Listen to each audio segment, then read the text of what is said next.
Em nome do Pai, do Filho e do Espírito Santo. Amém. Te convido então a fechar os seus olhos, a gente rezar a Deus, né, nessa tarde maravilhosa que o Senhor fez para nós.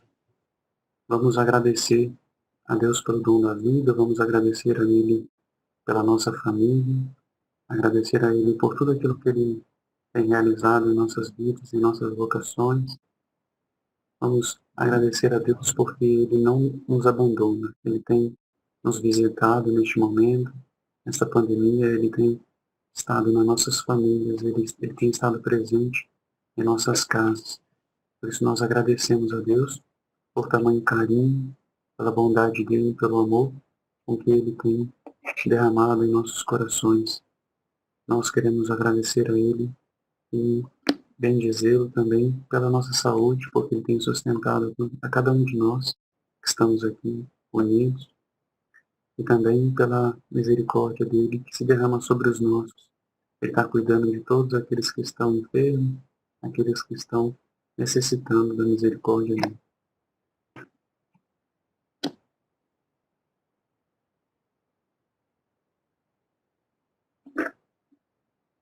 Então vamos rezar um Pai Nosso, Ave Maria, em glória ao Pai. Nessa oração, consagrando a nossa catequese, a nossa crisma, consagrando nossos corações a todas as paróquias, né, as nossas igrejas, todos aqueles que necessitam dessa misericórdia do Pai.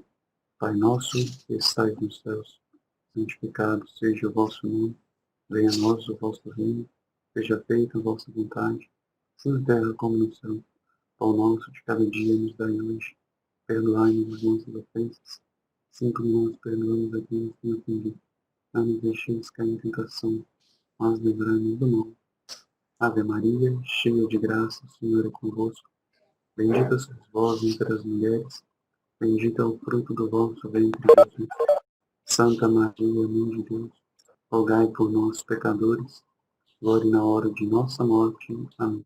Glória ao Pai, ao Filho e ao Espírito Santo, como era no princípio, agora e sempre. Amém.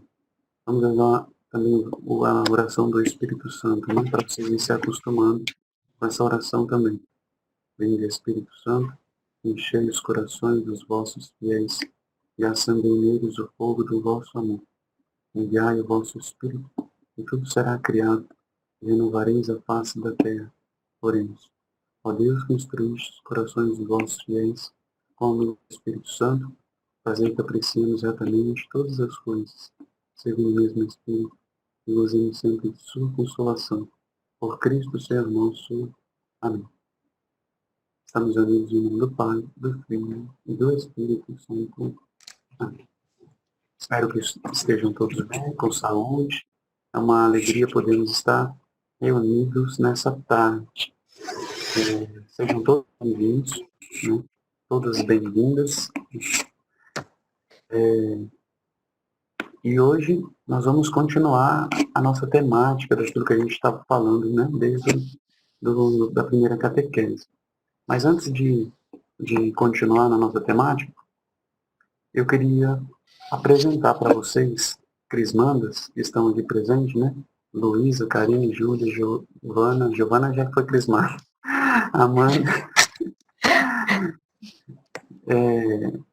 Eu quero apresentar para vocês um pouco do que a gente vai ver durante todo esse período de crisma, né? É importante, porque às vezes vocês não sabem qual vai ser os outros temas, né? Então, assim, a gente está seguindo uma linha catequética. Então, para vocês entenderem qual é essa linha e o que a gente está trabalhando, vivendo nessa preparação da crisma, né? O nosso primeiro tema foi o homem em busca de Deus, né? E nesse tema eu vou falar sempre uma frasezinha só para resumindo assim, centralizar. O homem em busca de Deus, né? Esse é o primeiro tema. Nesse tema, o homem ele tem um desejo na sua alma e busca por Deus. Aquilo que ele quer ser feliz, aquilo que ele quer se realizar é a união do seu coração, da sua vida com Deus. Ele ainda não sabe disso, mas ele vai descobrindo que existe uma voz de Deus, a presença de Deus já mora em todos os homens, já está na alma deles, e procura Deus. O segundo tema foi sobre o plano de salvação de Deus ao homem. Então Deus ele tem um plano de salvação, por quê? Porque Deus ele procura o homem também. Deus ele quer ir ao encontro do homem, ele tem necessidade, tem do homem. Ele não precisa do homem, assim, no ser dele de Deus. Mas ele quer precisar do homem, porque ele criou o homem e ele ama o homem. Então, assim, ele ama todos o ser humano, né? Quando falo homem, falo o ser humano, né? Vocês entendem? Ele nos ama, ele ama os seus filhos. Então ele vai ao encontro, ele se revela, ele começa a falar com a gente. A gente não conhece Deus, a gente nunca tinha ouvido falar de Deus. Aí Deus ele começa a falar conosco, ele se apresenta, ele vem até nós, ele desce, ele quer se apresentar. Então é um Deus que se manifestou a gente. Entende? Não foi criação da nossa cabeça, não. Ele se apresentou.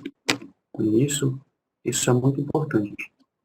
E nesse plano de salvação, Deus, ele... por que é um plano de salvação? Porque o homem estava perdido, estava condenado. Né? Quando existe alguém condenado, é preciso, então, salvar a pessoa dessa condenação. Nossa condenação era uma morte eterna. Por quê? Porque Deus nos criou, não foi para a morte eterna, Deus nos criou para a vida eterna. E aí, acontece? Quando o homem pecou, no pecado original, Adão e Eva, então o homem se afastou de Deus, estava condenado ao inferno, né? À exclusão, totalmente longe de Deus. E o que Deus faz, então? Ele faz um plano de salvação. Ele quer salvar o homem, ele quer salvar todos nós. E como é que ele faz essa salvação? Ele se manifesta, ele prepara o povo para receber o Salvador, o Messias, o prometido, aquele que ia ser o libertador, que ia libertar o povo dos pecados. Mas esse libertador, que é o Filho de Deus, que é o próprio Deus, né? Porque é a segunda pessoa da Santíssima Trindade, como a gente falou, nosso Deus, ele é trino, ele é Pai, Filho e Espírito Santo, é um só Deus. Então Deus, ele se encarna e vem na pessoa do Filho e vem para salvar a gente dos pecados. Ele vem fazer com que a gente possa alcançar o céu. Ele vem abrir as portas do céu e quer que a gente possa viver a vida eterna, a gente possa estar unido plenamente com Deus, né? Então ele, Deus mesmo, vem nos resgatar, vem falar assim, olha, eu vim pegar vocês todos pela mão para levar vocês para perto de mim. Mas Deus não obriga. Ele vem salvar a gente, mas ele oferece a salvação. Quer dizer o quê? A gente tem que entender que ele está nos salvando, que ele deseja nos salvar e a gente tem que querer essa salvação. Se você, na sua fé, não quiser essa salvação, ninguém pode te salvar. Só você mesmo pode se salvar. Se você não quiser, então, fazer o quê?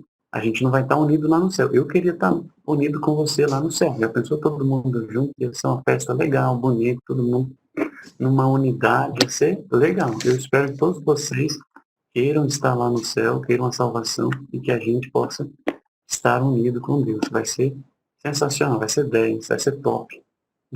Demais. Vocês querem a salvação? Vocês desejam isso? Sim, demais da conta. Muito bem. Se você deseja, não desiste da sua fé, não desiste da sua vida, não desiste de você, não desiste da sua crisma, não desiste da catequese. Seja fiel, persevere, porque isso vai te trazer um grande bem na sua alma. Então, pronto, eu já falei que Deus tem um plano de salvação. Beleza. E é Jesus que vem concretizar esse plano. Ele é o Salvador, ele é o prometido, é o Messias, é o esperado.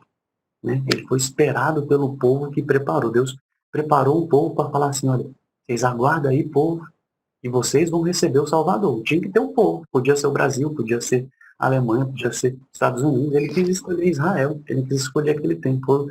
Os povos mais antigos, ele escolheu aquela nação. Né? Então, é assim o desígnio de Deus. E aí, só para entender, aí a gente, depois, depois, o outro tema foi Deus se comunica ao homem por etapas da salvação, da revelação.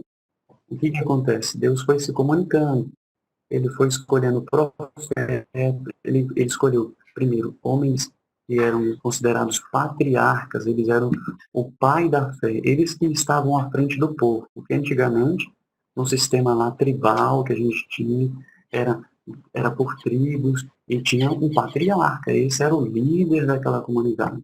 Então Deus escolheu os seus líderes, ele preparou, e aí quem foram os patriarcas, os líderes que Deus escolheu para ir conduzindo o povo naqueles tempos? Abraão, Jacó, Isaac, né? Depois Moisés ele escolheu também para guiar o seu povo. Depois ele escolheu vários juízes para estar à frente. Ele escolheu Josué, não escolheu juízes. Escolheu depois os reis. Aí ele escolheu Davi, ele escolheu Salomão. Teve todos vários reis, né, que foram seguindo, foram os reis do povo, né, de Israel.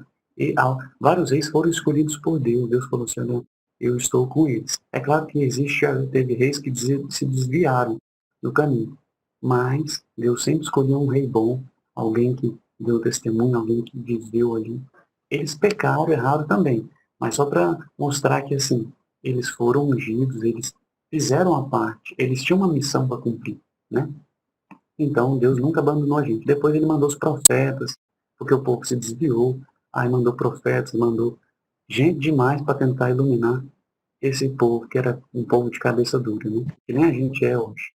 Hoje ele Uhum. manda os bispos, os padres, eles são aqueles que estão à frente do povo, guiando, né? O nosso Papa, né, que é o primeiro, é o patriarca da nossa fé, vamos dizer assim, é o pai da nossa fé, assim, é o que está à frente, né, ele é o vigário de Cristo, é aquele representante dos apóstolos, é o cabeça da igreja. E por ele nós temos os cardeais, os bispos, os padres, esses são os nossos líderes, né, aqueles que Deus escolheu para que o povo não se perca, né, mas a gente vai entender. Tem toda uma continuidade, né, depois que Jesus nasceu, morreu e foi para o céu, ele deixou ali aqueles que iam continuar à frente do povo. O povo não ia ficar sozinho, perdido, sem ninguém, né? Então, Deus foi falando com todos esses homens, foi se revelando, foi mostrando, olha, eu quero caminhar assim, assim, assim, eu vou dar mandamentos para vocês não saírem do meu caminho, assim, assim, assim, para fazer o bem, assim, assim, assim. E eles foram caminhando. Mas a gente, entre erros, entre pecados, entre batendo a cabeça, a gente tem que entender uma coisa, vocês que são novos também, vocês têm que entender uma coisa. Um dia, vocês vão ser de mais idade, com a graça de Deus, vão ter família, vão ser, enfim, né, senhoras. E aí, o que que acontece? Um dia vai chegar alguém e vai falar assim para vocês, ah, mas quem é que te garante que a sua fé é a verdadeira? Quem é que te garante que essa igreja é a igreja que Cristo, que Deus quis? Aí você tem que saber, entender a sua fé para dizer para essas pessoas com propriedade: eu estou na fé certa, eu tenho a certeza da minha igreja, porque eu conheço a história da minha fé. Eu sei que Deus deixou esta igreja. Essa igreja ela é uma continuidade desde o povo que Deus preparou lá no Antigo Testamento, com Abraão, o povo de Israel, e depois o nosso cristianismo nasceu daí. O nosso cristianismo nasceu dessa, dessa de Israel, né, dessa história do povo antigo. E o nosso catolicismo, ele surgiu daí, foi deixado por Cristo. Primeiro foi Cristo que instituiu, desde os primeiros tempos. Então você vai defender a sua fé. Você tá entendendo? Você vai saber. Você não vai ficar com dúvida. Ah, mas aí a pessoa vai jogar na sua cara. Mas por quê? Porque teve muitas pessoas, bispos na igreja, os seus líderes, eles pecaram, erraram, fizeram coisa errada. Teve um tempo na igreja que eles fizeram, né, maldades e tudo. Aí você vai entender o seguinte: a nossa fé, a nossa igreja, ela não é perfeita. Ela é constituída de pecadores, de pessoas erradas, falhas, humanas, que erram, mas ela é guiada pelo Espírito Santo de Deus. Ela é guiada por Deus. Então, ela não vai perecer nunca, mesmo que as pessoas possam guiar de modo errado, sempre Deus vai estar à frente, sempre Ele vai organizar a coisa, entende? E se a gente ficar procurando uma igreja perfeita, nós nunca vamos encontrar. Porque não existe igreja perfeita. Entende? Todos estão aí, nós somos humanos, nós erramos, mas nós buscamos acertar. E a nossa fé é uma fé verdadeira, sólida. É essa igreja que você participa, que eu participo. Nós somos católicos nessa fé. Entende? Você é católica, apostólica, e por que fala que é romana? Porque a sede está em Roma. Quando diz que é católica, porque a nossa igreja é universal, é uma igreja só, você está entendendo? É a mesma igreja que é nossa católica aqui é em Roma, a gente fala, é uma mesma igreja. Não existe diferença de igrejas, entende? Não existe diversas igrejas católicas diferentes. Não, a nossa igreja é uma unidade, é uma só igreja católica. Eu acho que você já deve ter isso no coração, na mente. Acho que no inconsciente de vocês, você já deve entender isso. Que a nossa igreja ela não se divide, ela é uma unidade, entende? Então, assim, e essa unidade, ela é bonita, porque é uma doutrina única, verdadeira, e nós temos o Papa, né, Francisco. Aí depois vocês podem, eu vou só assim abrir um parênteses, como já abri vários parênteses aqui, é, vocês podem perguntar, mas e a igreja ortodoxa? O que é aquela igreja ortodoxa? Teve um tempo na história da igreja que a nossa igreja ela era constituída entre Oriente e Ocidente. Só que o que acontece? Essas igrejas elas se separaram. Por quê? Porque houve algumas divergências de doutrinas em si. Houve divergências nos papas, houve outros papas, vamos dizer assim. Existiu na história da igreja dois papas, um papa do lado do Oriente, outro papa do lado do Ocidente. Então, assim, o que acontece? A nossa sede, a sede de continuidade, a sede de honra da nossa igreja, ela permaneceu ali sempre, com o Ocidente. O que acontece? O Oriente, ele saiu da nossa também. E eles não... a divergência que tem não é uma divergência que faz com que a gente se negue um ao outro, entende? É só uma divergência de alguns detalhes de doutrina, de alguns detalhes de lideranças, porque eles têm um patriarca, tudo. Mas o que acontece? Há uma comunhão entre essas duas igrejas. A igreja nossa, igreja católica e a igreja ortodoxa. Só que não são todas as igrejas ortodoxas, olha só, que são unidas com a nossa. Para vocês entenderem, a divisão que ocorreu foi muito grande. Houve muitos tipos de igrejas ortodoxas por aí. Então, assim, existem algumas igrejas específicas ortodoxas, essas que são essa da origem lá de antigamente, que são unidas com a nossa. Eu não vou citar aqui quais são, porque a gente seria um curso de igrejas ortodoxas e a gente não tem essa... A nossa ideia não é essa. A ideia é vocês entenderem o que acontece na igreja. Beleza? Então, a história é essa. E, enfim, então, assim, fechando, já fechei o parênteses, né, que eu abri um parênteses, aí não tinha, depois ia estar continuidade, não tem continuidade. Voltando àquilo que a gente estava falando. Então, a nossa fé, se vocês vão entender para defender a nossa fé, entender que você está numa fé continuada na igreja instituída por Cristo. Ponto final. Não tem discussão.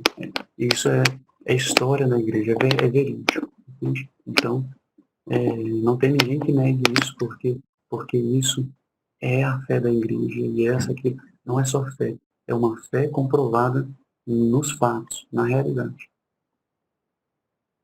Sim, inclusive, rapidinho, só um parênteses. Eu não sei se vocês já tiveram essa experiência de participar de uma missa em outro país, mas eu tive no ano passado, e isso me chamou muita atenção, porque a nossa igreja ela é tão maravilhosa, que o rito é o mesmo. Então, assim, por mais que seja outra língua, né, alguma uma coisa assim diferente, eu me senti muito, muito bem, assim, muito abençoada por conta disso, de perceber mesmo ali, de que o quanto a nossa fé é maravilhosa mesmo, de que mesmo você estando em qualquer outro lugar do mundo, você encontra uma igreja ou algum momento ali que você consegue viver, né? Participar da comunhão de Cristo. Então, acho que isso é mais um exemplo claro disso que a gente está falando, né? De que a nossa igreja ela realmente é universal. Então, tudo que acontece na missa aqui no Brasil, aqui na nossa paróquia, acontece também no mundo inteiro. E os sacramentos, como ela falou, na missa, e os outros sacramentos são válidos, né? Nessas outras igrejas também, né? Que tem comunhão com a nossa, só para vocês entenderem, né? Ah, Jesus, Jesus é o sacramento? São os sacramentos. Então, assim, é essa comunhão bonita da nossa igreja que existe, né? Entende? Aquilo que Cristo instituiu e aonde foi, como se diz, nossos ramos, os ramos da nossa árvore, eles são verdadeiros. A árvore, os galhos são frutos, entende? Beleza. Aí a gente agora está no tema da profissão de fé. Nós já falamos, creio em Deus Pai, Todo-Poderoso, Criador do céu e da terra, de todas as coisas visíveis e invisíveis. Creio no só Senhor Jesus Cristo, Filho unigênito de Deus, nascido do Pai, antes de todos os séculos, Deus de Deus, luz da luz, Deus verdadeiro, gerado, não criado, consubstancial ao Pai. Por ele todas as coisas foram feitas, e por nós homens, para a nossa salvação, desceu dos céus, se encarnou pelo Espírito Santo no seio da Virgem Maria. E se fez homem. Também por nós foi crucificado por os Pilatos, padeceu e foi sepultado. E ressuscitou ao terceiro dia, conforme as Escrituras. A gente parou por aí, né? Só para vocês entenderem.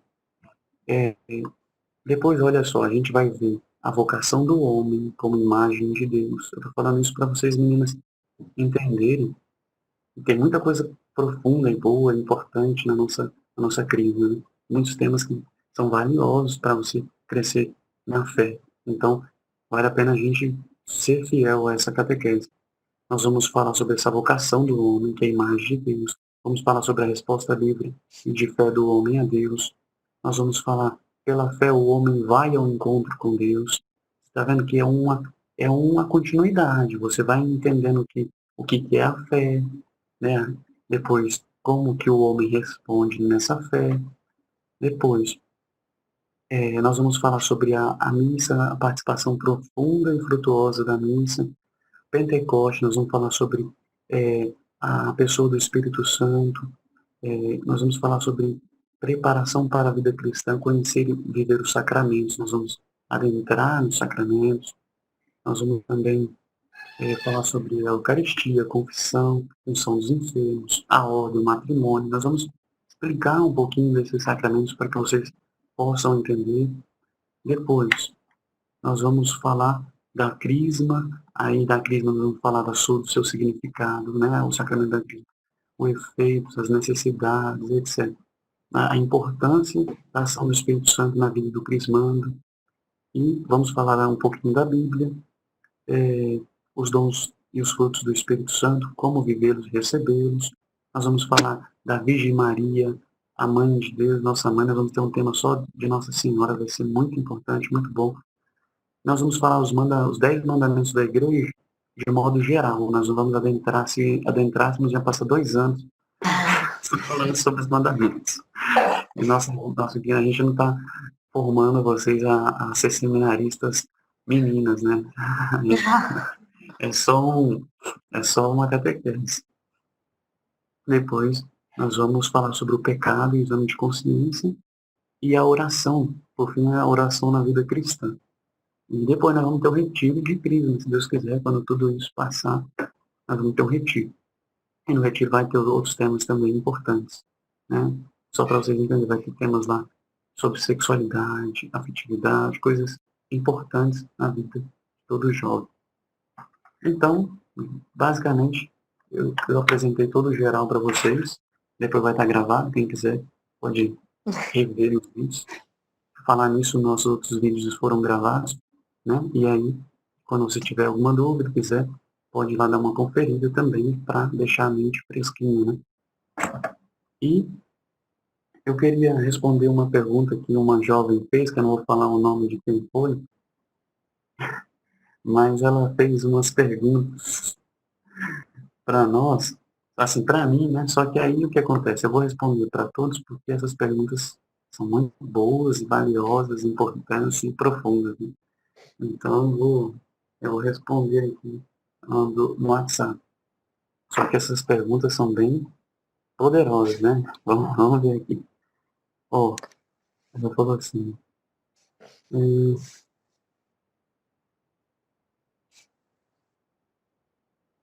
eu sei e confio muito que Deus é misericordioso e tudo mais, mas em casos que, por exemplo, as pessoas fazem coisas bem ruins aqui na Terra, tipo matar, estuprar, essa É palavra, estupro. estuprar, é isso mesmo, abortar, etc. Coisas mais tensas, digamos assim, crimes pesados, hediondos, sei lá. Para Deus, certamente que há perdão e misericórdia, ela afirma, né? Se houver um arrependimento sincero.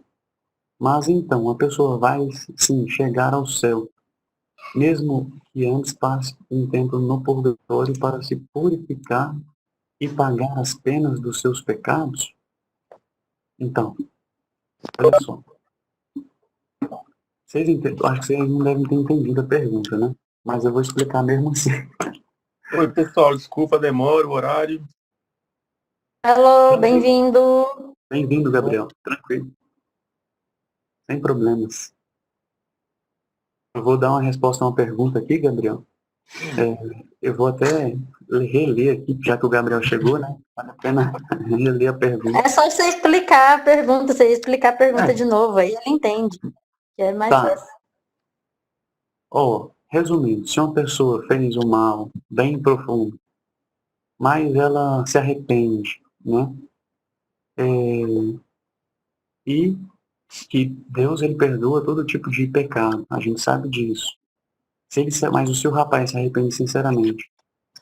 Mas então a pessoa vai chegar ao céu, mesmo que antes passe um tempo no purgatório para se purificar e pagar apenas as penas do seu pecado?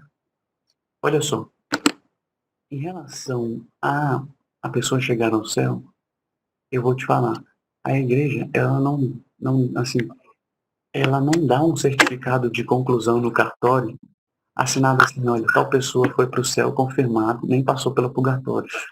Uhum. Porque assim, ela só dá esse certificado, como eu falei uma vez, se a pessoa, ela morre sendo Marte, mas olha só, ela morreu sendo Marte, mas é claro, ela, no último segundo de morrer como Marte, ela, aquele milésimo de segundo, ela tem que estar ali, querendo, amando a fé, defendendo a Deus, a sua fé, o seu amor a Deus, a sua vontade de estar unido com Deus, né? Ela tem que, porque se algum segundo ela desiste de tudo isso, a gente, por um segundo de milésimo, a gente pode perder o céu. A gente, ou a gente pode ir para o purgatório. Mas assim, o purgatório é um lugar de purificação, né?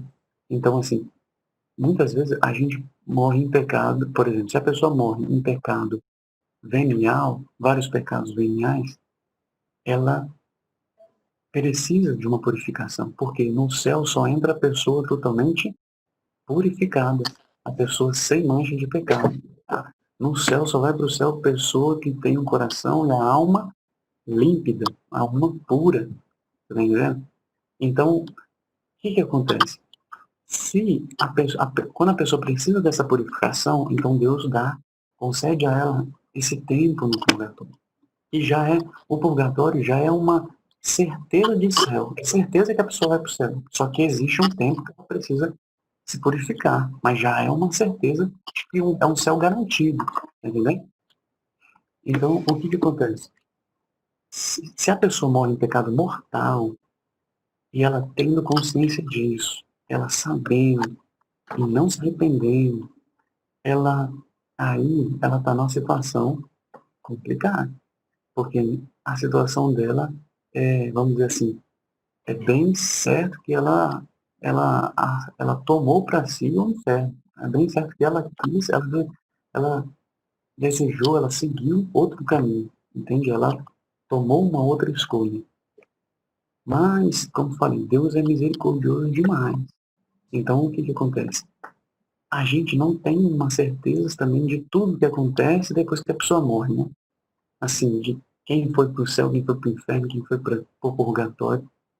Isso é um mistério da fé, que Deus sabe. E a gente sabendo que ele é a pura misericórdia, mas ele é justiça, ele é misericórdia, ele é justiça. Entende? Ele não quer dizer que a misericórdia dele triunfa dessa justiça. A justiça provém da misericórdia. Há uma ligação entre a sua justiça e a sua misericórdia. Então, ele vai ser misericordioso, mas ao mesmo tempo ele vai ser justo, né? E a justiça ela vai ser cumprida de acordo com as nossas obras, de acordo com o nosso coração. Porque se a gente se converter e mudar de vida, e no momento a gente pode ter as piores coisas desse planeta, mas se a gente se converter no último momento da nossa vida, olha, a misericórdia de Deus ela é tão infinita que, sim, Deus pode conceder a essa pessoa um tempo no purgatório. Agora, se essa pessoa pode ir para o céu diretamente, aí eu só acho que só Deus vai poder responder, porque na nossa concepção da nossa fé, daquilo que a gente entende, ela passaria pelo purgatório para se purificar. Porque ela pode ainda, ela carrega os vestígios do pecado, né, que ela cometeu. Ainda que se ela tiver um arrependimento profundo, Deus já concede o perdão na hora a ela. Mas a gente sabe que o pecado ele tem consequências, ele deixa vestígios. Por mais que a gente se confesse, a gente se arrependa, a gente se purifique, a gente... Só que aí o que acontece? Aquilo que é de vestígios, de pecados, tipo marcas, por exemplo, para vocês entenderem, uma camiseta, a minha camiseta é branca, né? Essa camiseta, ela vai muitas vezes para a lama, para a sujeira. A gente sabe que existe Omo, Poder O2, Vanish, né? Todos esses produtos aí que vão fazer um trabalho eficaz, não vão? Beleza. Mas se essa camiseta, ela continuamente ela vai para a lama, ela fica se sujando e sempre ela vai ser lavada, vai ter uma hora que a sujeira que atingiu ela vai desgastá-la, não vai? Vai ficar, às vezes vai ficar um vestígiozinho de que ela já foi muito lavada, vai ficar meio assim amarelada, entende? Não é? Vocês concordam comigo? Vocês aí que entendem de roupa mais do que eu. Então o que acontece? Aí, mesmo com todo o poder desses amaciantes, desses homos, desses produtos, então fica umas marcas. Aí o que acontece? A mesma coisa na nossa alma. A gente pode purificar ela dos pecados, mas os vestígios, aquilo que marcou na nossa alma, ela fica lá, aquelas meio que umas pequenas arranhãozinhos, assim, aquelas cicatrizes, aquelas coisas, né? De que houve uma grande batalha, entende? E aí nós precisamos de uma purificação completa, total, né? Para poder estarmos unidos com Deus.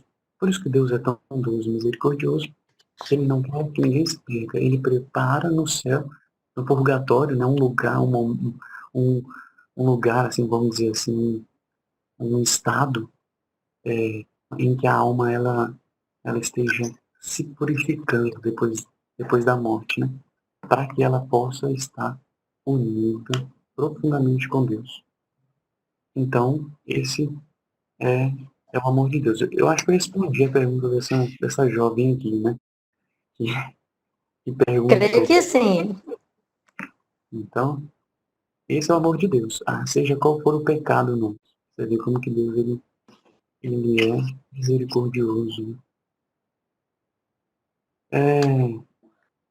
Qual é o pecado que não tem perdão? Você deixa essa pergunta. Qual é o pecado que não tem perdão? Quem responder vai ganhar um brinde. Quem acertar vai ganhar um brinde quando eu encontrar. Eu vou dar uma lembrancinha. Mas uma lembrancinha. Você corresponde. Eu posso responder ou eu não estou valendo?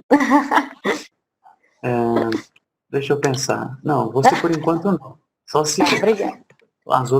se os outros não souberem, aí a Giovana vai ter a oportunidade dela. Então, Eu acho que eu sei. É o quê Então, que você perguntou? A internet tinha caído. Então vamos lá, o Gabriel falou que acha que sabe. Não, peraí, a Karine A Karine não escutou falou a pergunta. primeiro? Não, Tem uma ela não pergunta? escutou a pergunta. Ela não escutou a pergunta. A pergunta é, qual é o pecado que não tem perdão?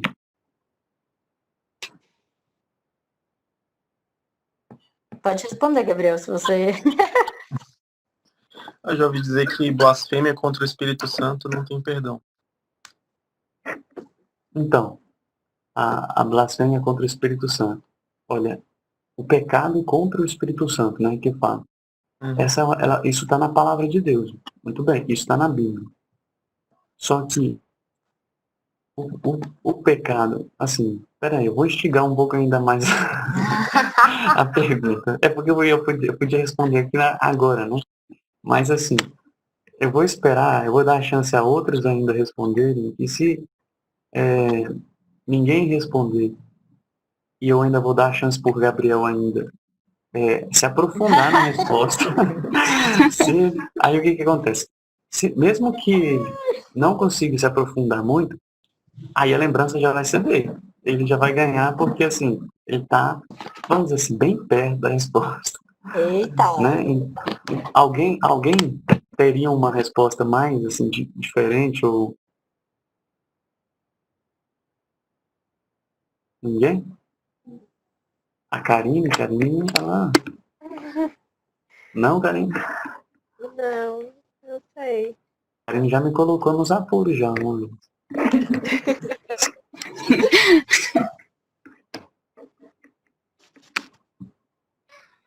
Então, Gabriel, você quer complementar a sua resposta? Ou não? Eu acho que não. Então eu vou responder. É o seguinte, quando se fala do pecado contra o Espírito Santo, é um pecado que a pessoa, ela recusa a misericórdia de Deus. É como se Deus está oferecendo a misericórdia dele e a pessoa, ela não aceita, ela sabe dessa misericórdia, ela conhece essa misericórdia, ela fala assim, olha, mas eu não quero essa misericórdia, eu não aceito, eu nego essa misericórdia. Quando a pessoa ela faz isso, então esse pecado vai ter perdão? Por que não vai ter perdão? Porque ela não quer o perdão.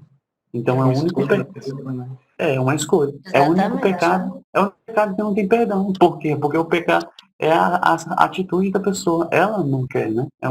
Não tem como Deus dar o perdão para ela forçado, né? Assim, ela tem que aceitar o perdão. O perdão tem um efeito na alma da pessoa, né?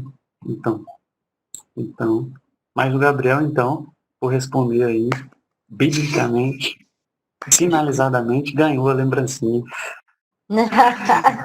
Só que, como eu falei, Gabriel, só quando a gente se encontrar, depois desse Ano momento. que vem, né? Aí sim, vai demorar eu não vou mandar pelo correio. Então, enfim. Deixa eu ver, parece que tem outra pergunta aqui. Mas se uma criatura dessas morre em estado de graças com a unção dos enfermos, ela vai direto para o céu? Sem passar pelo purgatório? Olha, a unção dos enfermos, ela é um sacramento muito importante. Depois a gente vai aprofundar, né, nesse sacramento. Mas essa unção dos enfermos ela é chamada também de extrema unção. Ela purifica a alma da pessoa no último momento da vida, ali na morte, no leito de morte. É dado para aqueles que estão já em estado já último de vida, ou vamos dizer assim, correndo risco de vida, né? Mesmo que a pessoa não esteja correndo risco de vida, ela pode receber unção? Pode. Se ela estiver doente, assim, já com a saúde debilitada, ela pode receber unção, sim. E ela é um sacramento que ela perdoa também, ela cura a alma das feridas do pecado, né? Ela faz é um óleo de purificação, é um óleo de remédio, ela vem como remédio para também sarar. Né? Agora, se a pessoa, depois que receber a unção, ela vai para o purgatório ou vai para o céu, eu vou dizer que, assim, vai depender da vida da pessoa, né? É claro que a unção, ela tem um efeito, é um sacramento que, assim, para vocês entenderem, ela empurra a pessoa para o céu, entende, né? Uhum. Ela empurra a pessoa para o céu, ela é como é uma preparação, ela já prepara a alma para o céu. Ela é, sei, como eu posso comparar? Ela é aquele turbo para fazer o carro correr mais rápido. Você tá entendendo? O carro já tá andando. Ela dá tipo Um um empurrão. tombo, assim, um empurrão. Tá entendendo? Ela ajuda, é um complemento, assim, Uhum. muito importante.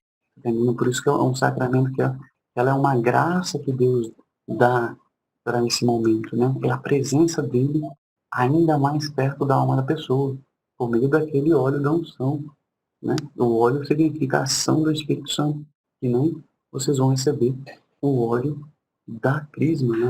O óleo que é próprio para crisma. Vai passar na cabeça de vocês assim, na testa assim, recebam o Espírito Santo. Então, olha, vocês já têm o Espírito Santo, mas vocês vão ser atualizados. Esse Espírito Santo Deus vai ficar mais próximo de vocês. É um selo. Deus está selando vocês assim, ó, para falar assim, ó, esse aqui está ungido, esse aqui está forte pela minha presença nele. Eu estou mais presente na alma dele ainda mais. Entende? É igual demarcação de gado, sabe? Esse é meu. É, E vai- mas você vê, Deus ele faz isso. Ele vai te ungir na crisma e aí ele vai ficar mais próximo a você. Você pode Sim. fugir dele. Você pode. Você pode ir para longe. Você pode fazer o que você quiser da sua vida. Mas você vai estar fugindo só de você mesmo. Porque de Deus você nunca mais vai fugir. Então, se quiser escapar de Deus, é antes de fazer a crise. Mas eu aconselho a fazer a crise, mas não fugir de Deus vai ser muito bom para vocês, né? Ai, Ninguém aqui vai fugir, não. é. Depois essa pessoa falou ainda, e mais conheço pessoas que confiam que vão para o céu, não porque mereçam, mas porque Deus é misericordioso. E apesar de confiar demais, não consigo ter certeza toda, porque acho que pela minha humanidade mesmo, se eu confiar demais nisso, eu não terei mais medo do inferno. E, consequentemente, eu poderia me perder e pecar muito mais. Olha só, interessante esse pensamento aqui. É importante explicar isso aqui, porque a gente tem que ter uma consciência mais clara, né? Primeiro, tem pessoas que confiam mesmo que vão para o céu. Mas olha só, se essas pessoas confiam que vão para o céu, mas elas não fazem nada para ir para o céu, pode ser uma confiança muito errada, uma confiança errônea, uma confiança sei lá, muito na misericórdia de Deus, achando assim, Deus é misericordioso demais, ele não vai me mandar para o inferno. Aí a pessoa vive de qualquer forma. Ou tem pessoas como eu também já ouvi, que falam assim, vou deixar para me converter no último momento da vida. Então vou aproveitar a vida aí, vou fazer tudo que eu quiser de errado, e aí quando chegar no último momento, eu me arrependo e beleza, estou lá com Deus. Isso também não dá certo. Isso aí é errado. Por quê? Porque a pessoa, ela está vendo o céu, vendo estar com Deus pelas coisas interesseiras, ela quer, ela quer o pecado, ela não quer o céu, ela está querendo viver uma vida totalmente errada, livre, fazendo as coisas. E aí essa pessoa já está com uma intenção errada. Então, na sua intenção errada, ela já tá pecando e até mesmo a atitude de querer se converter no final, ela não vai ser uma atitude profunda e sincera e verdadeira. Mesmo que ela faça, e vamos dizer que ela chegue lá naquele momento e consiga falar assim, agora eu vou me converter. Vocês acham que ela vai estar se convertendo sinceramente? Ela não vai estar se convertendo sinceramente porque ela não entendeu o que é a conversão. Ela ela viu isso como algo que era confortável, né? E na verdade não é assim. Por quê? Porque não pode se achar que o céu é simplesmente um presente de troca, achar que é uma coisa, sabe, que é algo que a gente a gente é como se fosse um brinde, algo que a gente pode pegar simplesmente e usar de qualquer forma. Não é assim. Entende? A confiança que nós temos que ter na salvação em Deus é uma confiança de amor. Ela não pode ser por medo, ela não pode ser interesseira, com segundas intenções, entende? A nossa confiança, ela tem que ser uma confiança de filhos que amam e querem obedecer, obedecem a Deus, seguem os caminhos de Deus como Pai, porque sabem que Ele é o nosso Pai, e por isso, como filhos obedientes, que, claro, não querem ofender a Deus, mas porque reconhecem que Deus, Ele é o nosso Senhor, é o nosso Mestre, Ele é o nosso, é, nosso Criador, é Ele que nos conduz, é Ele que nos criou. Então, a pessoa reconhece a bondade de Deus, fala assim, nossa, Deus é tão bom com a gente, Deus é tão bom comigo, e por que eu vou fazer, então, o mal? Ou por que eu vou desobedecer? Se Deus é tão bom, reconhece a bondade de Deus, fala assim, não, eu tenho que retribuir a essa bondade de Deus. Se Deus, Ele é misericordioso, eu tenho que também ser misericordioso. Se Deus, ele é compassivo, Ele me perdoa, Ele faz tudo por mim, eu tenho que também ser assim, reflexo. Deus fala, sede santos como eu, vosso Pai, sou santo. Está na palavra de Deus. Ele pede, quer dizer, sede misericordiosos como o vosso Pai do céu é misericordioso. Isso são as bem-aventuranças, certo? Certo. Estão captando que é preciso a gente confiar em que Deus nos dá tudo, que ele quer que a gente confie nele por amor, na liberdade, sem que nada possa nos obrigar a isso, assim, se for por medo, está errado também, porque você vai achar que Deus vai te condenar, é um Deus, entende, assim, só condenador, entende? Não é assim. A gente não tem que ter medo de desagradar a Deus pensando nas consequências negativas que pode acontecer. Porque Deus, ele é tão amoroso, rico, bondoso, e ele não nos quer, ele não coloca medo na gente. Ele coloca a gente livre para a gente poder amar, para a gente poder respeitar, para a gente poder obedecê-lo com o nosso coração, fazendo o bem. Tá vendo? É isso. Deus, ele quer, ele faz isso. Ele não nos obriga a amá-lo. Ele também não faz assombração na nossa vida para falar assim, olha, se você não me amar, vai ser ruim para você. Não. Entende? Deus espera por nós. Ele sabe o nosso tempo. Ele sabe. Deus, ele coloca os mandamentos aí, mas ele sabe que existe um tempo para a gente entender os mandamentos, a gente viver os mandamentos. Tá entendendo?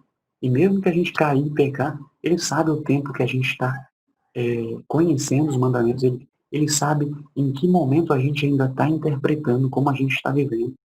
Ele não vai julgar a gente simplesmente porque, olha, aquele meu filho ali não tá nem. Ele cometeu um pecado dos mandamentos lá e agora ele tá lascado na minha mão. Não é assim. Deus não vai nos açoitar, assim, chegar e ele compreende o momento que a gente se encontra. Por isso que você não tem que ter medo de falar assim, eu já estou perdido, estou condenado, meus pecados vão me torturar, o que eu vou fazer da minha vida? Pensa bem, querido e querido irmão, queridas irmãs. Pensem bem.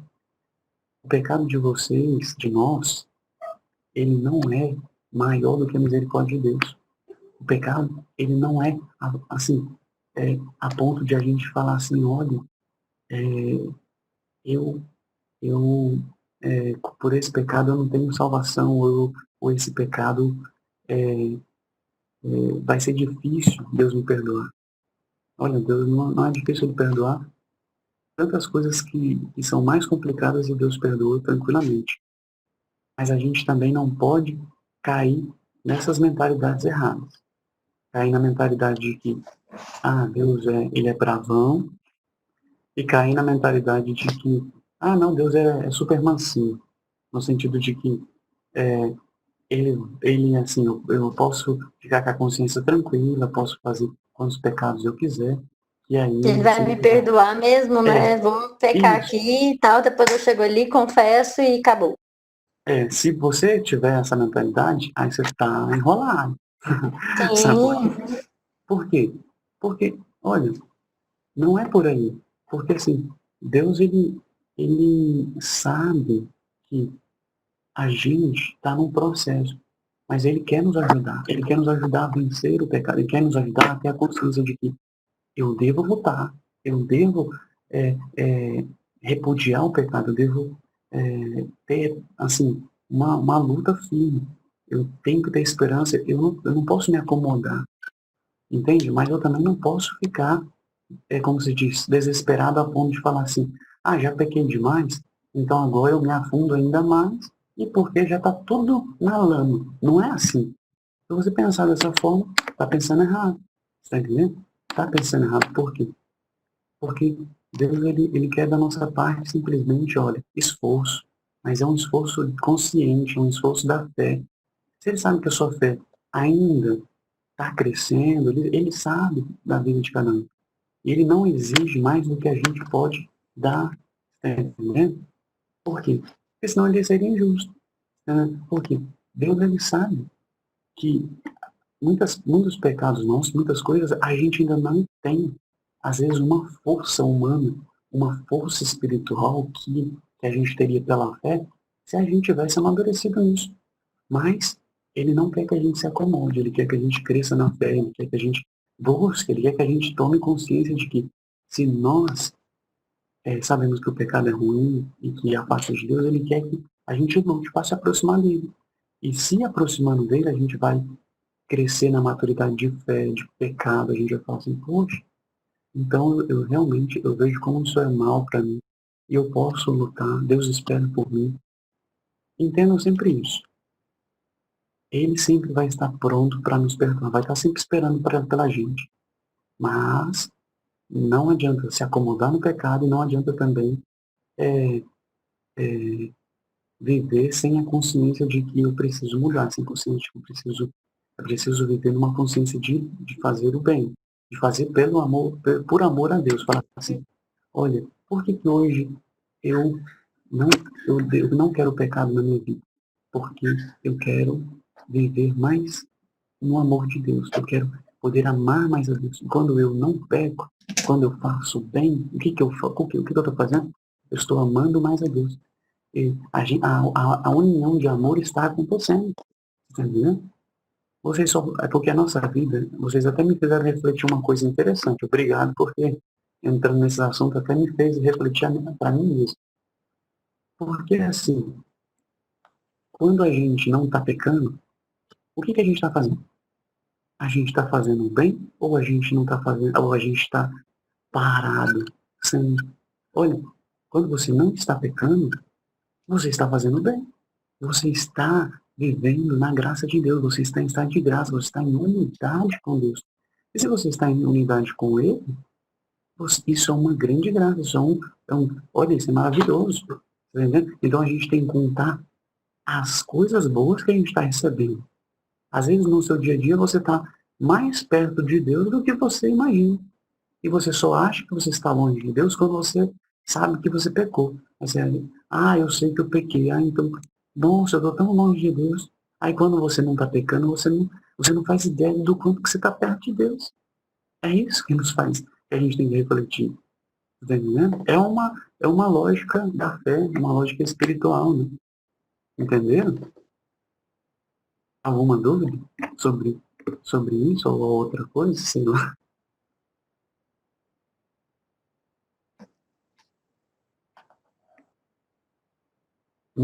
Nada? por enquanto não. Então, beleza. Ó, tá respondido todas essas perguntas da menina que tinha muitas dúvidas. Deixa eu ver, eu acho que eu já respondi todas as dúvidas dela, né? É, ó, é importante a gente entender que a nossa humanidade, ela, ela, ela é frágil, realmente. Mas a gente tem que entender que não é para viver, é para viver equilibradamente. Por exemplo, eu não quero que vocês vivam com medo do inferno e nem sem medo do inferno. Uhum. Porque se você viver com medo Tem que do ter um inferno, equilíbrio. você vai ficar paranoico. E eu não quero ninguém paranoico. Nem Uhum. Deus quer ninguém paranoico. Sabe por quê? A pessoa que ela tem medo, ela começa a desesperadamente fazer as coisas para Deus. Não é assim. Deus quer uma ação livre, espontânea, tá entendendo? Uhum. Equilibrada, justa. Não precisa falar assim, eu vou rezar 24 horas assim, rosário atrás de rosário assim. E às vezes a pessoa está rezando isso, e aí o que, que acontece? Ela está ficando paranoica. Por quê? Porque ela acha que quanto mais ela rezar assim, mais ela está perto de Deus. E não é a quantidade de palavras, não é a quantidade de oração que nos aproxima de Deus. É um coração sincero, despojado, um coração aberto onde Deus adentra e você fala com Ele como um amigo. Isso é uma oração que cria profundidade. Isso que te faz próximo de Deus. Entende, né?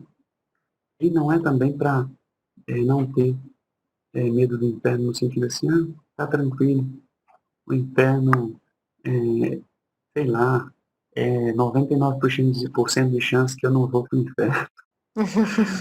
Olha, eu vou falar uma coisa para vocês. É mais fácil ir para o céu ou mais fácil ir para o inferno? É uma pergunta interessante, né? Eu vou dizer para vocês o seguinte, que é, é fácil ir para as duas coisas. Eu penso que a resposta é essa. Se a gente não cuidar da nossa vida com Deus, o espírito da nossa alma, a gente pode ir para o inferno. Por quê? Por não cuidar, por a gente relaxar ou por a gente deixar Deus em segundo plano. Hoje em dia é muito fácil a gente colocar Deus em segundo plano. É o que mais a gente tem feito.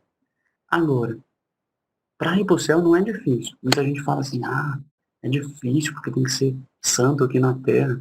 Eu já falei para vocês, não é difícil imitar a Cristo, a vida de Cristo. A gente pode sim perdoar o próximo, fazer a caridade, fazer o bem, entende? Amar as pessoas chatas e difíceis. A gente pode suportar. A palavra diz suportar, entende? Você não precisa ser amigo, assim, você não precisa, entende? Mas você tem que suportar como irmão na fé, com caridade, tudo isso. E você tem que lutar para fazer o bem. E saber que, olha só, outra coisa, eu queria tocar nesse assunto agora, porque pode ser, lá na frente pode ser tarde demais, né? Em relação ao pecado, esse tema, assim, como eu falei para vocês, tá lá na frente, depois a gente ia adentrar sobre isso. E se eu adentrar mais aqui sobre isso, a gente vai passar a eternidade falando sobre o pecado. Porque o pecado vai surgir perguntas aí, vocês vão fazer mil perguntas sobre o pecado. Mas sobre o pecado eu queria que vocês entendessem uma coisa. Olha, por mais que vocês possam estar pensando, mas o L, não, vocês não vão me falar, estou dizendo assim, claro, se fosse padre, talvez vocês iam falar com o padre, né? Falando assim, Padre Wellington, é, olha, mas eu tenho pecados que são pecados mortais, são pecados na carne, são vícios. Eu vou falar uma coisa para vocês, para isso serve para todas as pessoas da humanidade. Olha, a nossa humanidade, ela pode estar ferida por diversos pecados assim, sim, mas existe situações em que a nossa humanidade ela está presa a alguns pecados. E Deus, ele entende quando a gente está preso a alguns pecados que a gente não gostaria de cometer e que a gente comete muitas vezes sem querer, mas com a fraqueza da nossa humanidade. Deus, ele entende toda essa situação. Então, não se condene a si mesmo a ponto de falar assim, estou perdido, porque assim, a quantidade de pecados mortais ou coisas tão assim, nesse sentido, que me afastam de Deus. Olha, Deus, ele sabe que na sua humanidade há preciso acontecer uma cura na alma, na nossa, em toda a humanidade que passa por isso, é preciso ela ser curada, é preciso ela ser liberta de alguns pecados que nos acorrentam, de que muitas vezes nos aprisionam, que muitas vezes nos forçam a fazer o que a gente não quer. Entendeu?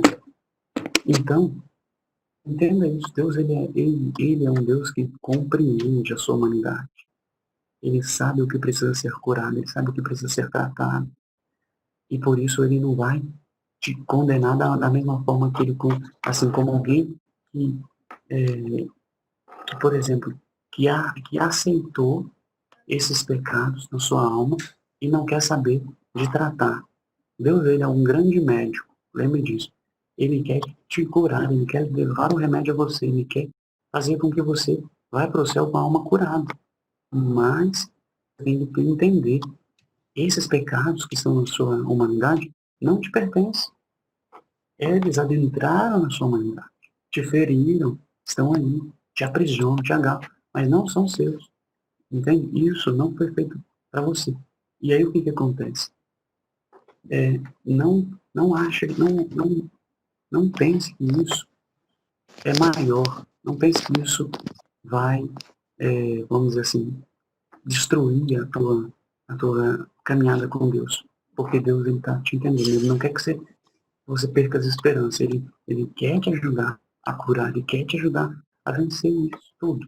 Tudo na vida ele quer nos ajudar a vencer. Mas a gente não pode desistir de nós mesmos. A gente tem que entender e deixar com que ele faça. Beleza? Entenderam aí o que eu estava querendo dizer sobre isso? Beleza. Depois nós vamos adentrar futuramente mais no pecado. Assim, não no pecado. no tema do pecado.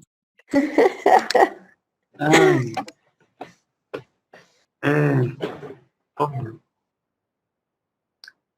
vamos só... ainda temos um pouquinho de tempo, porque agora, de acordo com o horário que a gente começou, ainda temos um pouquinho de tempo. E para esse pouquinho de tempo, eu queria voltar ao nosso tema do credo e dar uma andada mais para frente. Nós estamos chegando no amém. nós vamos chegar lá no amém. Olha só. Quando a gente fala aqui, Jesus, só para vocês entenderem o contexto, como eu já falei, o povo de Israel estava esperando um Messias, um Salvador. Eles achavam que Jesus ia ser um Salvador político, que ele ia chegar chegando, ele ia chegar que nem, entende, o exército, assim, ia chegar já metendo o pé e bora, puxando espada, e agora, meu irmão, cortando cabeça e falando assim, agora nós vamos fazer a limpa e nós vamos botar a ordem aqui nos romanos. O povo achava isso, mas não era esse o Messias que Deus mandou. O Messias que Deus mandou, vocês sabem, a palavra Messias significa ungido, né? Cristo, né? Vem, a palavra Messias, ela é hebraico. A palavra Cristo, ela é grego, né? Que significa ungido, né? Do Pai. Antigamente os reis eram os considerados os Cristos, os Messias, porque eles eram os ungidos, né? Então, mas o Jesus, Jesus Cristo, ele é um Messias, ele é ungido do Pai. Ele é aquele que veio para fazer um reino diferente. Ele é um reino, o reino dele é um reino do amor, é um reino da paz, é um reino que vem trazer, é o reino do céu, ele vem construir o reino do céu na terra. E o reino do céu, quando a gente fala do reino de Deus na terra, é a própria vida de Cristo. A vida de Cristo é o reino. E quando nós imitamos a vida de Cristo, quando nós vivemos essa vida de Cristo, nós estamos vivendo o reino de Deus na terra. Olha só que interessante. Viu? É fácil essa matemática da fé. Se você vive a vida de Cristo, você está vivendo você está construindo o reino de Deus na terra. Por quê? Porque Cristo é o reino de Deus. Então ele é o rei, ele vem trazer o reino, que é a sua pessoa, que é a sua vida. Então, o reino dele, quando ele entrou em Jerusalém, como é que ele entrou em Jerusalém? Lembra que Jesus, ele escolheu 12, né? 12, Eu, 12 apóstolos. E aí, ele já tinha vários discípulos ao redor dele. Isso aí para vocês entenderem a história, né? Ele foi batizado por João Batista. E ali naquele batismo já aconteceu uma coisa muito importante. E se fosse fazer uma pergunta de prova aqui, claro que não vai fazer uma prova. Mas eu gostaria muito de fazer uma prova para assim, mas eu gostaria muito para poder assim, ver como vocês estão entendendo a coisa. Olha só, a pergunta seria bem assim na prova. No batismo, o que o batismo quis significar da missão de Deus quando enviou Jesus para a Terra para salvar a humanidade?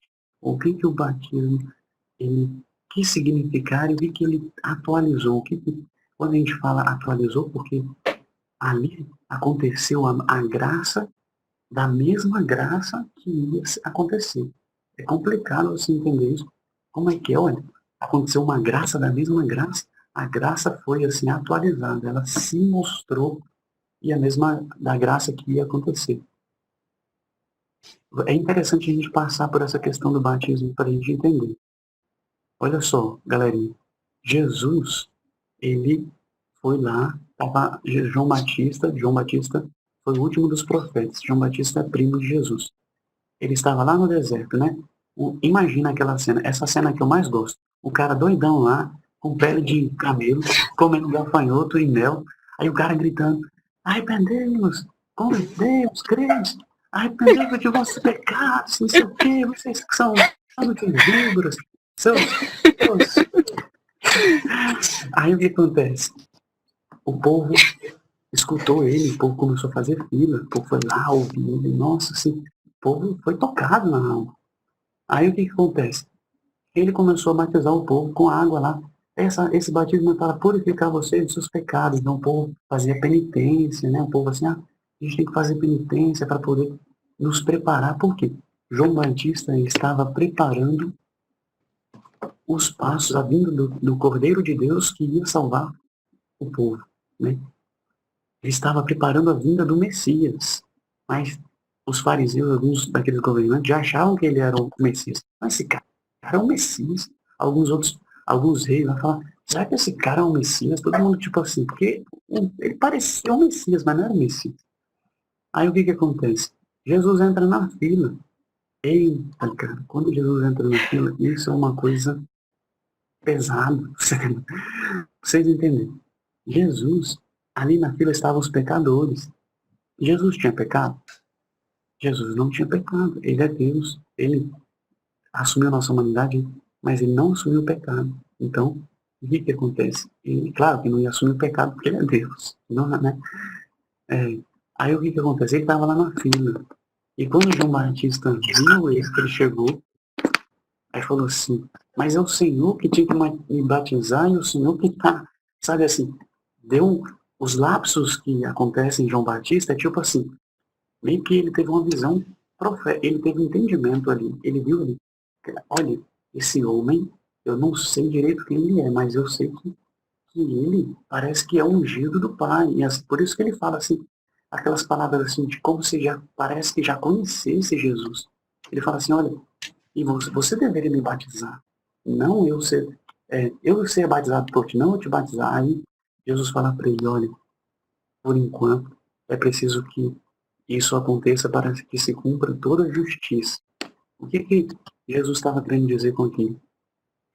Qual que era a justiça que tinha que ser cumprida? Primeiro, Jesus ele entra na fila para ser batizado.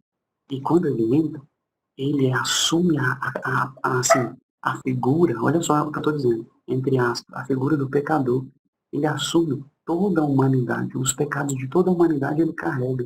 Então ele vai para a fila para ser purificado, mas é purificado dos pecados de todo mundo. Olha só que cena assim, profunda e bonita e forte, porque assim, nosso Deus, ele é maravilhoso, porque, cara, Jesus entra na filha e fala assim, olha, eu estou aqui levando o pecado de todos nos meus ombros. Eu que não tenho pecado, mas eu assumo todo o pecado. E esse batismo, a água que vai ser jogada em mim e que eu vou adentrar na água do Jordão, é para fazer com que os pecados, para fazer com que o pecador morra no seu pecado. Assim, morra o pecado do pecador, vamos dizer assim, apague o pecado, para que o pecador morra e renasça, você está entendendo? Para que nasça, para que possa nascer um novo homem, uma nova humanidade. Então, olha só essa cena. Jesus, ele entra dentro do Rio Jordão. O que significa adentrar nas águas? Quando você está debaixo das águas, a água, ela mata quem ficar debaixo dela, não mata? A água, se a pessoa fica embaixo da água, sem respirar, o que acontece? A pessoa morre, não é verdade? Então, a água significa esse adentrar profundamente na morte, mas ele está morrendo, trazendo a humanidade velha, porque quando Jesus está na fila do Rio Jordão, ali com os pecados da humanidade, ele está levando um homem pecador no seu coração, todos os homens pecadores. Então, os homens pecadores vão adentrar nas águas para que eles possam morrer para o pecado. Eles vão morrer do pecado, entende? E vão sair da água novas criaturas, vão sair da água filhos de Deus, vão sair da água purificados. Foi essa cena que Jesus está fazendo. Vocês estão entendendo que isso já se compara ao nosso batismo. Quando você é batizado, você e eu, nós somos batizados, nós adentramos na água.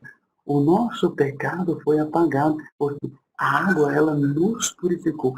E da água nós saímos do batismo, quando a gente recebeu essa água nos banhou, essa água, ela simboliza o Espírito Santo também, porque a gente sabe que 99% do nosso corpo, 99, nem sei quanto, 90%... 70%. Tudo bem. 70% do nosso corpo é água, né? A água é símbolo da vida, de vida. Então quer dizer o quê? O Espírito Santo é comparado a essa água, que é a vida. E quando a água do batismo é derramada sobre nós, eu te batismo em nome do Pai, do Filho, do Espírito Santo. Essa água, ela que é o Espírito de Deus, ela é a purificação, adentra na nossa alma, lava toda a alma do pecado. E olha só, e Jesus não tinha pecado na sua alma, mas ele levou todo o pecado da humanidade para ser lavado. A sua ação, ela foi uma ação assim, poxa, um justo veio se purificar dos pecados. Ele não precisava, mas ele aceitou. É como se ele falou assim, ó, eu aceito, eu aceito, sendo justo, eu aceito assumir todo o pecado da humanidade para que ela possa ser purificada, lavada, para que quando eu sair desse batismo, a graça que acontece naquele batismo é essa graça que é a purificação e é o perdão de toda a humanidade. Você está entendendo? Porque o batismo ele é muito importante. E olha só outra coisa.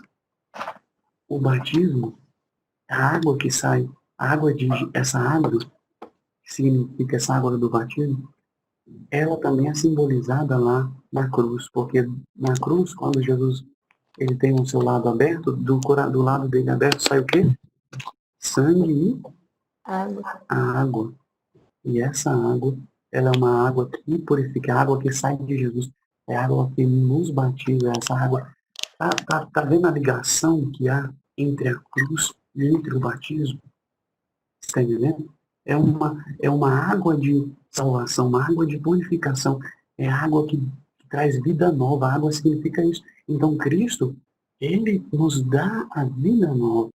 Está entendendo? Então, o seu batismo já mostra a graça da vida nova que a gente ia receber. Todo mundo ia receber.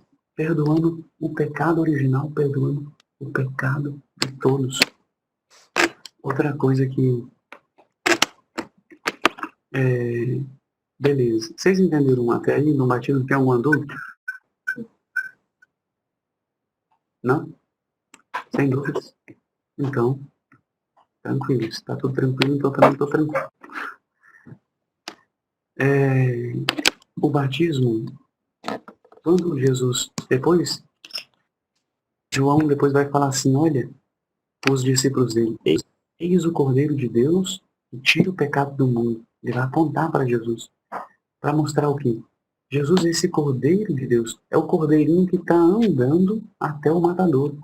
Você já viu um cordeiro andar para ser morto? Alguém já viu um cordeiro que caminha para se sacrificar, se auto-sacrificar? Jesus foi esse cordeiro mudo, cordeiro silencioso, sem mancha de pecado. Ele estava caminhando para Jerusalém. Toda a caminhada de Jesus foi o quê? Ele foi para algumas cidades, ele rodou, sim, só que a missão dele era para ir para Jerusalém. Por que Jerusalém? Porque lá em Jerusalém ele ia ser morto, ele ia ser crucificado. Entende? Então, assim, a missão dele era essa, cumprir a vontade do Pai. Ele tinha que ir até o altar da cruz. A cruz se chama, olha só que interessante, essa linguagem de altar da cruz, porque a cruz, o cordeiro era sacrificado no altar. E ali é Jesus na cruz, que é o cordeiro sacrificado na cruz, e é o altar. Cara, quando a gente fica fazendo essas ligações, sabe, isso me toca por dentro. Porque, assim, é muito profunda essa ligação.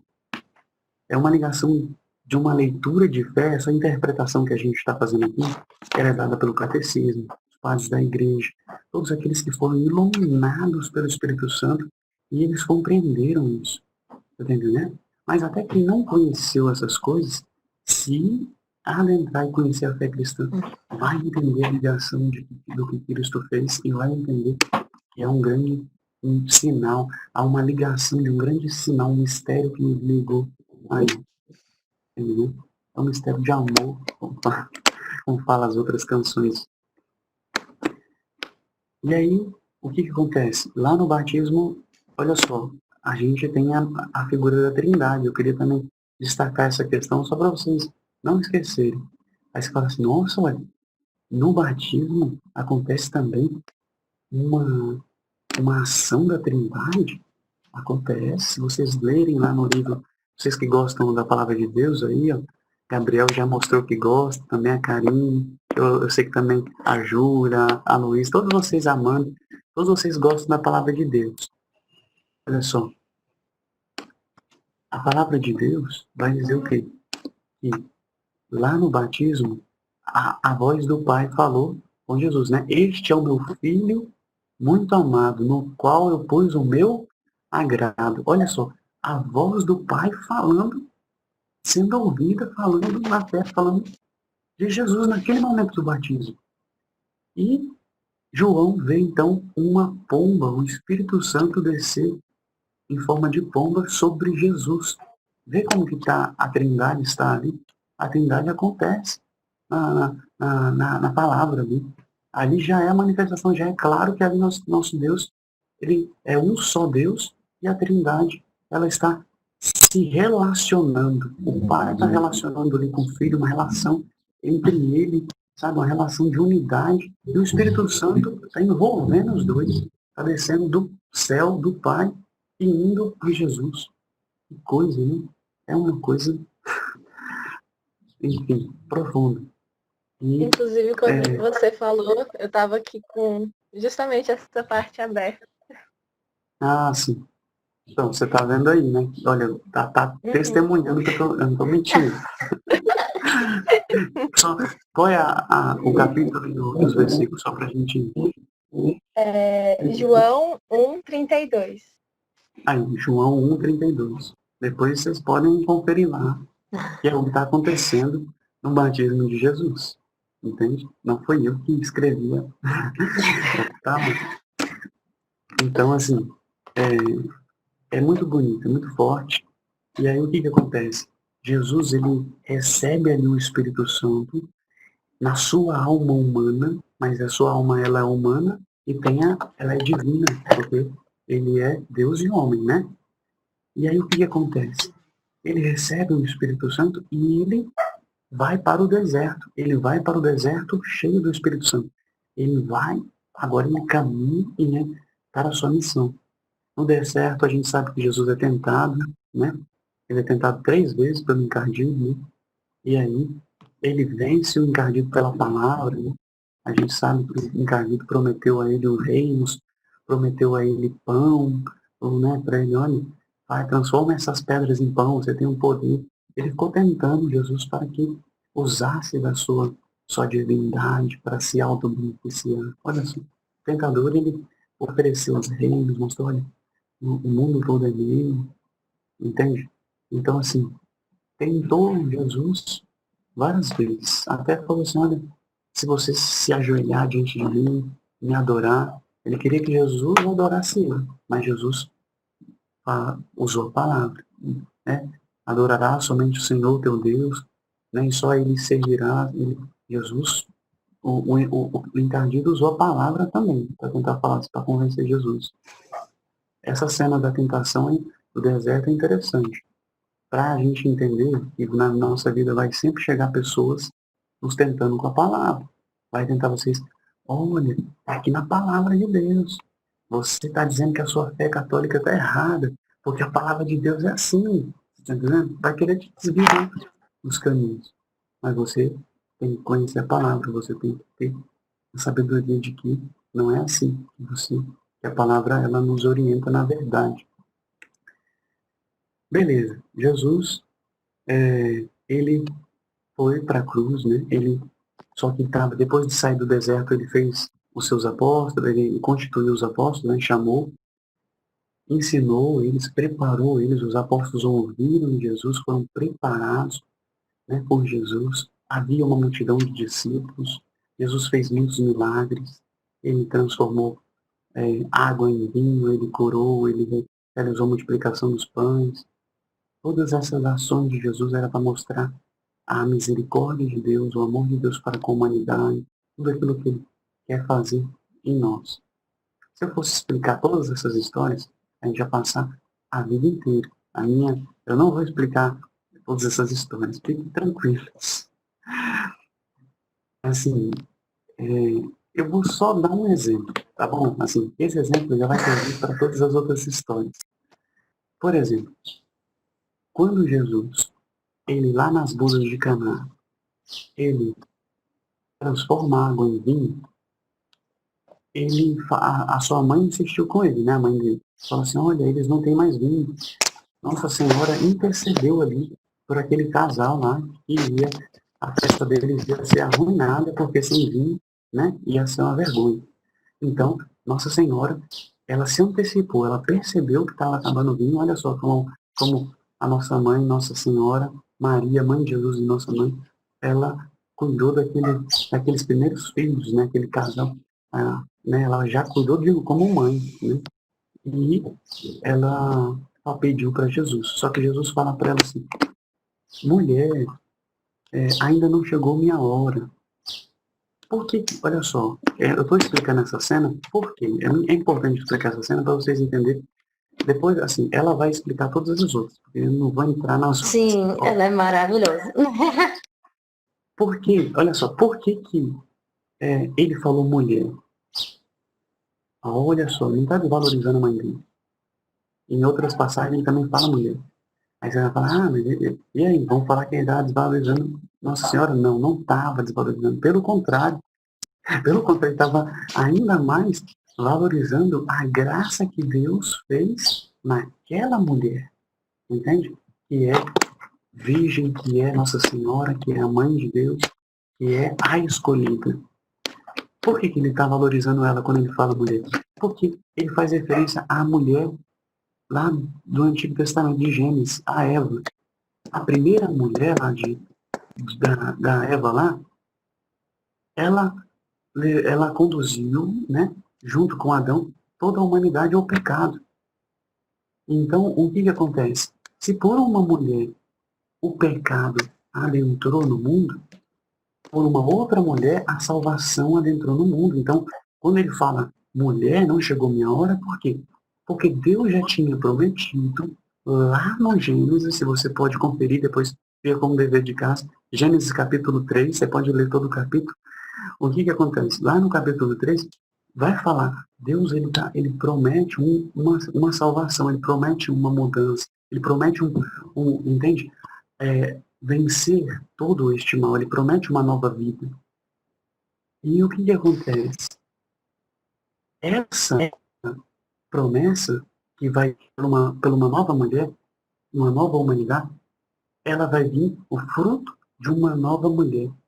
E aí, o que que acontece? O Apocalipse também já fala, entende? Desse fruto, dessa nova mulher, a que vai pisar na cabeça da serpente. Olha só, é muito importante isso. E aí, quando ele fala assim, mulher, não chegou minha hora, por quê?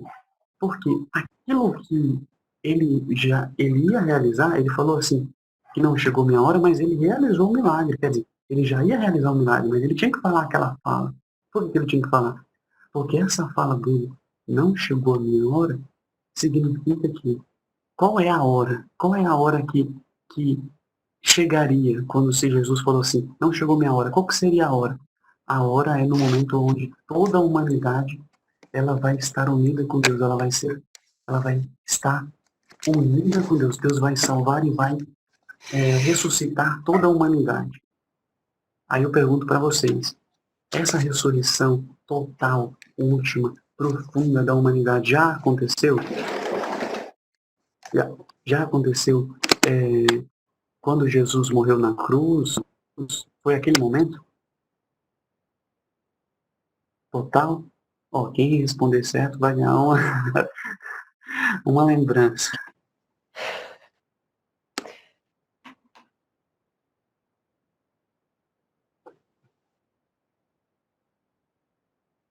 Esse momento, já que ninguém responde, eu não vou deixar a lembrança para ninguém.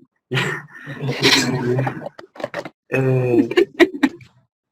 esse momento não aconteceu ainda. O que aconteceu na ressurreição foi que Deus abriu o céu para nós, Jesus já nos deu toda a graça da ressurreição, e aqueles que morrem hoje, eles são ressuscitados, mas há um último momento final, o juízo final, onde tudo será recapitulado em Cristo, aonde a segunda vinda de Cristo, esse momento final, que é a parousia, chamada de parousia, ele vai acontecer ainda. Por isso que a nossa igreja ela espera o final dos tempos, entende?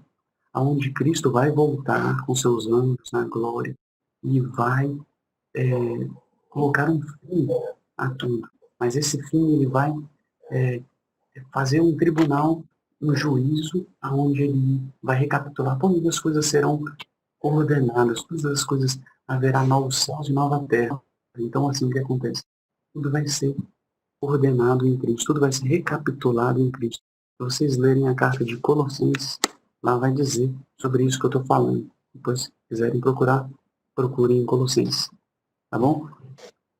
Mas, para vocês entenderem, a nossa ressurreição, a ressurreição que Deus, de Jesus, já nos concedeu, ela já nos leva para o céu, já nos leva à unidade com Ele. É muito importante.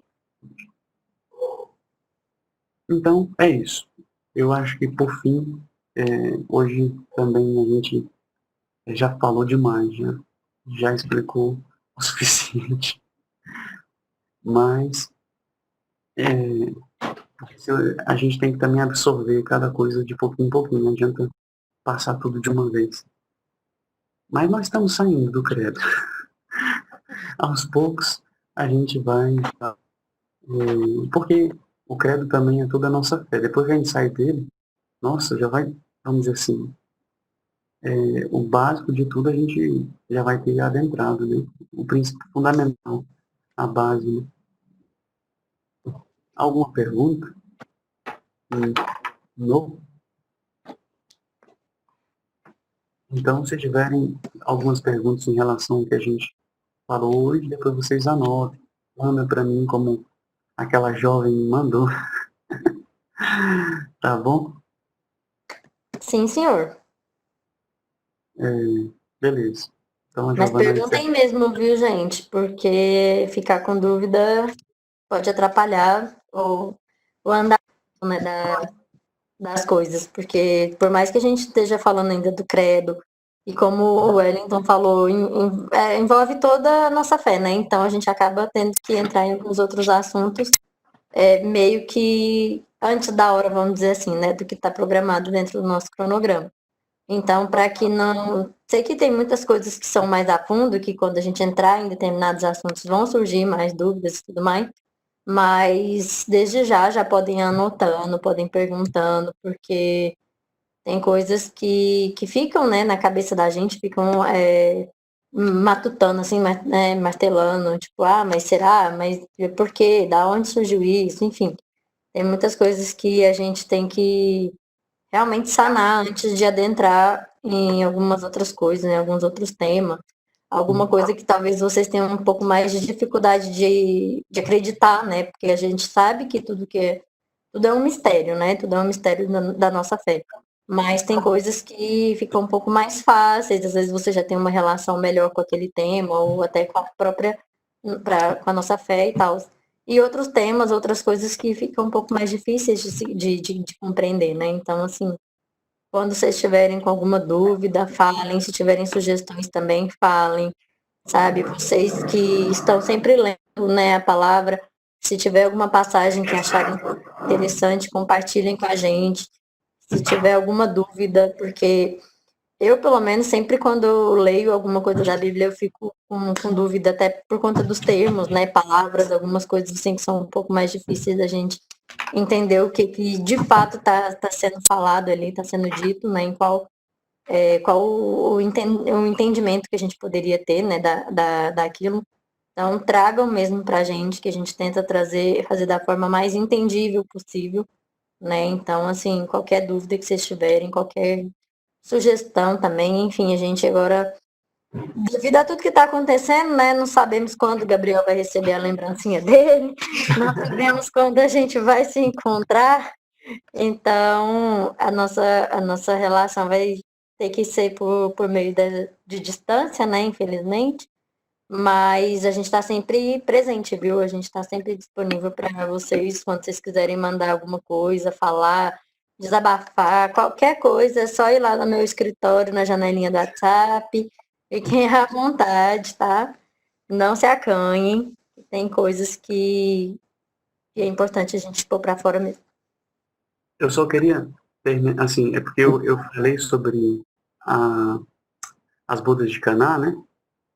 Só que eu esqueci de falar o principal, assim, mas eu vou resumir o principal em uma frase, porque senão vai demorar. Verdade.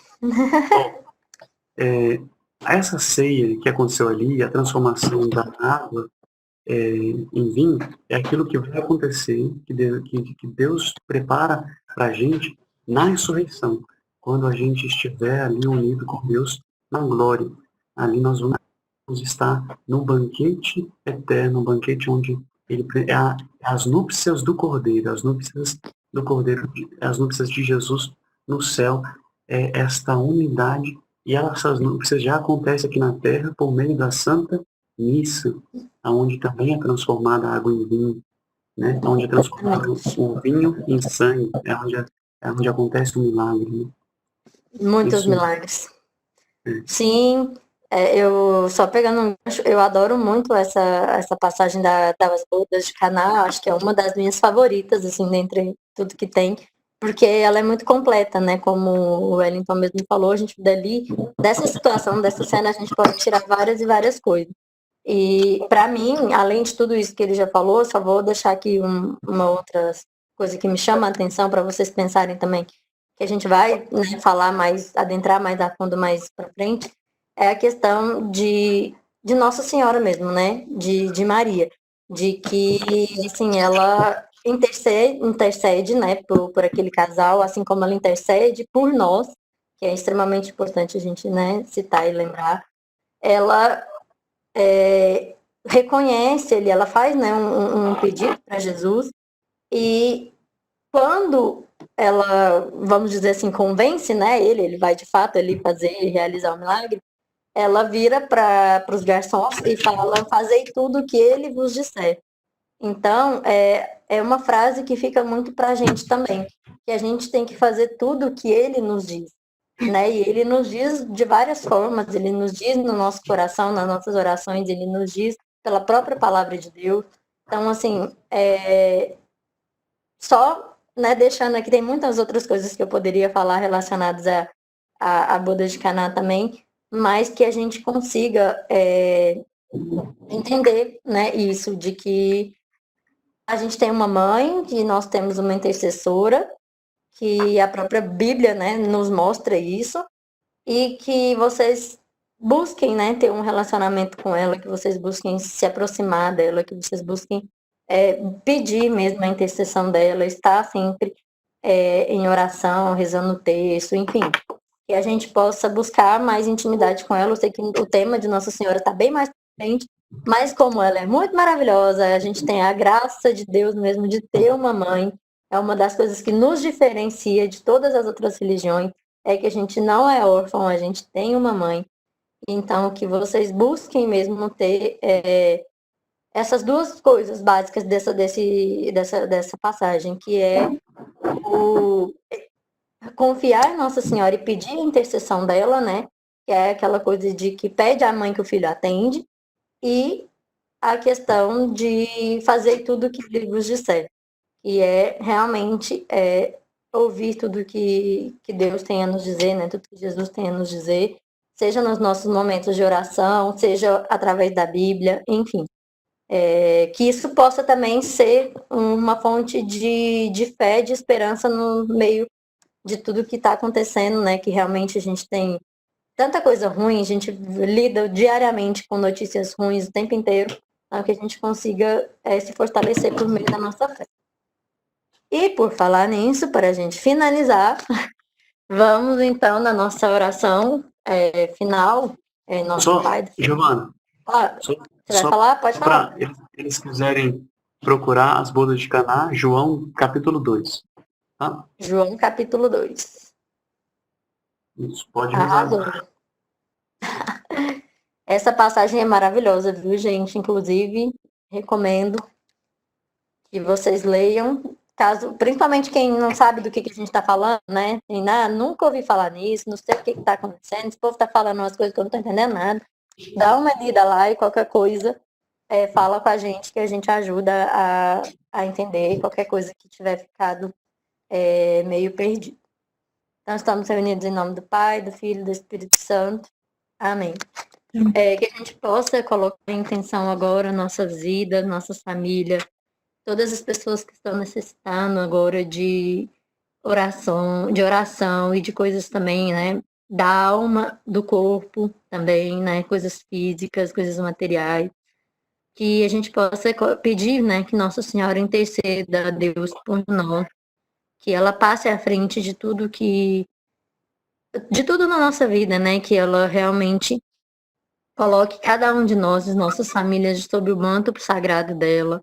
E que essa semana seja maravilhosa, que a gente consiga, né, ter uma semana boa, e que Nossa Senhora esteja intercedendo a Deus pela nossa fé, pela nossa caminhada cristã, pela nossa catequese, pela nossa vida de oração, para que a gente esteja sempre em comunhão, né, com Deus, com o Espírito Santo, com a nossa igreja, que a gente só consegue amar o que a gente conhece, e a gente está justamente nesse caminho de conhecer a cada dia, cada vez mais, nos aproximar mais ainda de Deus e de Nossa Senhora, para que a gente possa viver, né, mais em comunhão com Cristo. Então, por essas e por todas as intenções guardadas em nossos corações, Pai nosso que estais no céu, santificado seja o vosso nome, venha a nós o vosso reino, seja feita a vossa vontade, assim na terra como no céu. O pão nosso de cada dia nos dai hoje, perdoai as nossas ofensas, assim como nós perdoamos a quem nos tem ofendido, e não nos deixeis cair em tentação, mas livrai-nos do mal. Amém. Ave Maria, cheia de graça, o Senhor é convosco. Bendita sois vós entre as mulheres, bendito é o fruto do vosso ventre, Jesus. Santa Maria, Mãe de Deus, rogai por nós, pecadores, agora e na hora de nossa morte. Amém. Glórias ao Pai, ao Filho e ao Espírito Santo, como era no princípio, agora e sempre. Amém. Estivemos reunidos em nome do Pai, do Filho e do Espírito Santo. Amém. Amém. Eu prometo que nas próximas catequeses a gente vai tentar fazer mais rápido, assim, para não demorar, galera. Vocês, às vezes é meio cansativo, a gente sabe, tá bom? Mas tá sendo produtivo. Eu tô sentindo que tá sendo muito bom nossas catequeses aqui. Né? Então, fique com Deus. Fiquem Hasta com luego. Deus. Fiquem com Deus. Boa semana para vocês, tá? Qualquer coisa a gente vai se falando. E qualquer dúvida, sugestões e afins, vocês falem com a gente, tá bom? Fiquem com Deus. Boa semana, se cuidem, bebam água, tomem sol, tomem vitamina, tomem shot da imunidade. Fiquem em casa. Se cuidem. Tchau, tchau. Tchau. Tchau.